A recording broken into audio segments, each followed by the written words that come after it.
Well, hello, it's Saturday morning and I'm in a really quite interesting space this morning. I was on the computer for quite a while and my guide, who is Akenhaten, was coming through a lot, and he gave me another poem. And I'd like to read it to you because I'd like to explain it. So I'm going to read it. Here I sit in the silence. Not a sound can I hear but my heart. It beats to another tune, and so it begins at the start. Of the God-force energy it exploded into tiny particles of light. I opened my eyes, and what I saw was truly an amazing sight. I saw the angelic realm surround me. Their song of joy did I hear. I never looked sideways or go into a human-like fear. I felt their love inside me as they beamed their radiant smiles. I then looked beyond them, and I could see land for miles that glowed with this radiant energy that pulsated its vibrant sound. I then felt myself floating on wings right down to the ground. I then stood on dear Gaia. I stood there in awe of what I saw. I felt lightness around me, and before me an open golden door. I walked in and felt the vibration of energy I cannot explain or describe. Here I was once more with them, my beautiful earthling tribe. I felt myself become one with many people. From a faraway time I remembered, when we all walked in love and in peace, one with the all. I then surrendered. I was at home, wondering who I was now, yet I looked at myself in a mirror. I saw someone that was not me, yet slender, that stood up alongside a pillar. In a temple I heard the angelic voices welcome me with open arms. My heart then did beat a little faster as my arms outstretched with open palms. I received the grace of our Creator. I felt the loving light shine down upon me. I fell to the floor in a state of grace, as I dared not look up, I maybe see a face I'd forgotten through times of life experiences of earth we experience. I then lay flat prostrate on the marble floor. Then a hand had reached down, and in penance I felt the love flow through me again, as a hand did stand up and stand tall. I stood there before my master of long time I have not forgotten, and never did fall. From grace I was told in a soft voice, with such love he did then say one word to me. Dear one, I never left you. I never forgot the work we said we must complete. So come down and sit beside me, as my angels will wash your swollen feet.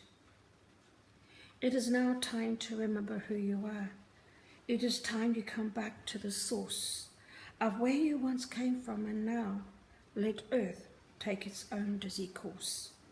We have done what was asked of you. You have completed the work we begun. It is now time for you to surrender and join me now back to the sun. Now, Akenhaten, as I have been writing about him for the last 2-3 days, and you can see I'm nervous because this is not my cup of tea of talking about my personal stuff. But I do remember having my lifetime with Akenhaten, where I was baby like him, no parents, because he was found in the bulrushes. So if you know the story of Moses, then you're going to know the story of Akenhaten. But I also remember that life vividly. And I remember the night when he had to leave the palace, his family, and go out in the darkness and leave.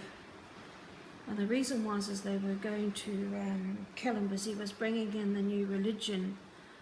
And where they were talking and paying priests a handsome amount of money for the priest to say prayers to their God, Akenhaten found that there is only one God, and you don't have to pay anybody for you to Talk to your God. Understand that there's a lot in our lives that we can understand, and I sometimes wonder how I haven't actually ended up in a psychiatric ward. But I do know what I remember, and I put my life on it. And I still remember to this day vividly saying goodbye to Akenhaten as he left with a few priests that were loyal to him, never to see him again. Now, as he took me into the household, I was like a 10-year-old sort of homeless young kid, begging for food, and I have a feeling that I had quite a mischievous, no fear nature about me. And I must have given Akenhaten a little bit of cheek, because he was, you know, understand Akenhaten was quite human, even though he was very E.T. in a lot of ways. And he invited me to jump up on his chariot. Could you imagine what that was like for a 10-year-old that had no family? Nobody?